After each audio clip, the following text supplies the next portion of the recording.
नमस्कार बंधु बान्धवी सकल मैं श्री देवराज शर्मा आज मोर नतुन भिडिओ एटालै सकलोके स्वागतम जनाइछु। जोवाकाली मैं नेपाली भाषीर गोर्खा लोकसकলৰ বিষয়ে प्रथम खण्ड বুলি দিলো। आज मैं द्वितीय खण्डটো লৈ আহিছো। শুনিবচোন ৰাইজসকল। गोर्खार लोकসকলে विभिन्न उत्सव पार्वण पालन करे। तीज पालन करे महिलाসকলে पारिवारिक सम्बन्धक जीयाই ৰাখিবলৈ। तार पिছত आহে दसैँ।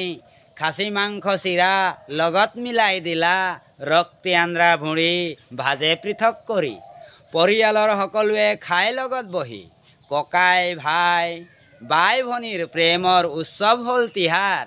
এই উৎসৱত চেল ৰুটি বা খাৰু পিঠা আদি যোগান কৰা হয়। উল্লেখযোগ্য ব্যক্তি আছিল ছবিলাল উপাধ্যায়। তেওঁৰ জন্ম হৈছিল 1882 চনৰ 12 মেৰ দিনাই। তেওঁৰ পিতৃ কাশীনাথ উপাধ্যায় আনুষ্ঠানিক অধ্যয়নৰ বলত আৰু চন্দ্ৰনাথ শৰ্মা ঘনশ্যাম বৰুৱা লোকনায়ক অমিয় কুমাৰ দাস আদিৰ লগতে ভাৰতৰ স্বাধীনতা আন্দোলনত জপিয়াই পৰিছিল। ব্ৰিটিছ চৰকাৰে গোৰ্খা আৰু মিচিং লোকৰ গৰু মহৰ খুঁটি উচ্ছেদৰ প্ৰস্তুতি চলাইছিল। অসম এছ'চিয়েশ্যনৰ সভাত এই বিচ্ছেদৰ বিৰুদ্ধে প্ৰস্তাৱ উত্থাপন কৰে ছবিলাল উপাধ্যায়ে। প্ৰস্তাৱটো গৃহীত হয় 1919 চনতে। অসম এছ'চিয়েশ্যনৰ লগত ঘনিষ্ঠ ছবিলাল দেৱৰ সভাপতিত্বত 1921 চনৰ 18 এপ্ৰিল হৌ যোৰহাটত অনুষ্ঠিত অসম এছ'চিয়েশ্যনৰ সভাত অসম এছ'চিয়েশ্যনক অসম প্ৰদেশ কংগ্ৰেছ কমিটিলৈ ৰূপান্তৰিত কৰা হয়। ছবিলাল উপাধ্যায়ৰ অসম কংগ্ৰেছৰ কমিটিৰ প্ৰথম সভাপতি নিৰ্বাচিত হয়। কংগ্ৰেছত যোগদান কৰাৰ বাবে ছবিলাল উপাধ্যায়ক ব্ৰিটিছে গ্ৰেপ্তাৰ কৰে। 1921 চনত মহাত্মা গান্ধী অসমলৈ আহে।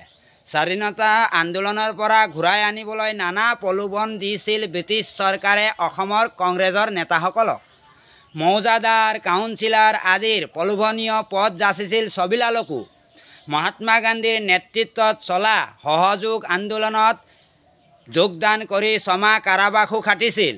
জেলৰ পৰা আহিয়ে ওলাই বিদেশী বস্ত্ৰ বৰ্জনৰ কাৰ্যসূচীত তেওঁ মন দিলে লগায়। নিজৰে ঘৰৰ বিদেশী বস্তুবোৰকে দিলে জ্বলায়।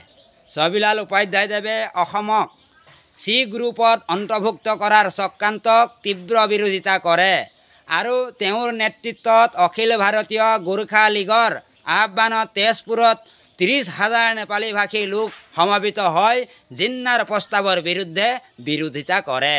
নমস্কাৰ বন্ধুসকল।